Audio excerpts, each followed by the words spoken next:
What up, Super Fun Force? Captain Games to here, and I'm excited to show you the new Achilles. A lot of people are showing this and what's going on with it. Takara Tomy has it for the BU, and I just want to give you my quick thoughts. So I think the layer looks great, and what's going to make it very interesting is the fact that they announced it to be a dual spin. So a true balance here, hot on the heels of Astral Spriggan, so I want to see how it goes. I think that the Achilles layer has just about been too balanced, actually, which is in a way a bad thing because it just can't really win at any one thing. I find that it just never attacked. As far as like the Sparking and the GT ones, they never really had enough attack power to win. They just weren't defensive enough, and then the stamina just could not compete with other stamina base. So I'm just interested to see if this one, has some attack points down there. First of all, if it has metal, because we haven't had metal since the Cho Z one. The Cho Z one was my favorite, again.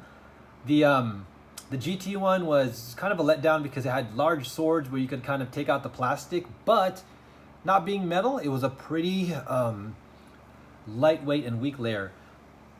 The Sparking one was cool because it had the shield or sword attachment, but same thing, no metal on it, and just didn't have what it took to compete with the other guys. So I don't know, hopefully they don't make the same mistake here. But again, the core looks fantastic. I like the way they made it a little bit more rounded, gold, blue, and whatnot. So they also gave us Chain Phoenix, which it's a nice addition because again, many people might not have gotten this, but I guess they seem to be doing this recently. So if you don't get the prize bay, you can kind of wait and get it in a collection pack like this. I'm not really excited for the Hollow Scyther, or in this case, the Hollow Ragnarok, because it's a Sparking Bay. I really like this one from Sparking, but I don't think it has much relevance when you play against DB Bays. It's good to see a second Fortress disc, in case you want to run another one to test against, or a backup, which again would come with the chain layer, so that's nice to see. This Forge disc seems decent. It looks like a weaker over, sadly. There's also a very similar Forge disc to this already released by Hasbro. And then down here, I also think that this armor is probably going to be a weaker version of S-Gear. And again, it's kind of sad that they give us so many gears for the Nexus disc. And then again, it kind of defeats the purpose because in 5G, 3G, you can't have more than one Nexus disc. So it's kind of sad that you can't really use more than one frame.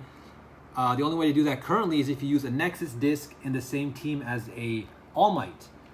So other than that, it's kind of sad that you can't really get all the gears and frames like you could during the GT series, but hopefully that'll change. Lastly, the drivers. I'm a big fan of Never, although I don't think the metal one will be that great because, again, we have very limited slope core chips. And just to use this over the plastic one on your regular plastic teeth core could cause unnecessary wear. And this one being a little bit heavier than the regular Never could actually work against it.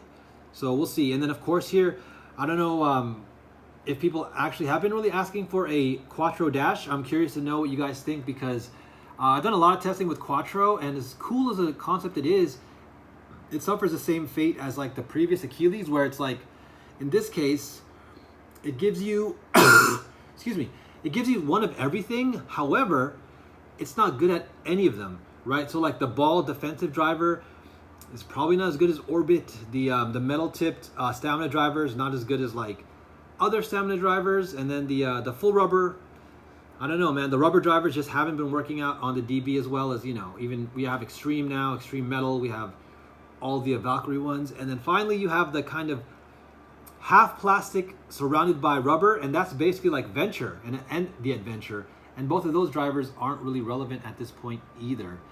All right, guys, well, I'm not being overly negative. I'm still pretty much excited. I'm pretty sure I'm going to try to pick this up regardless, just at least the Achilles Bay. It'd be nice to get the Achilles Bay, and I guess the extra Forge disc and the S-Gear. I'm not too keen on these. I'm not excited for, the Quattro unless the Quattro actually starts working, even the regular one.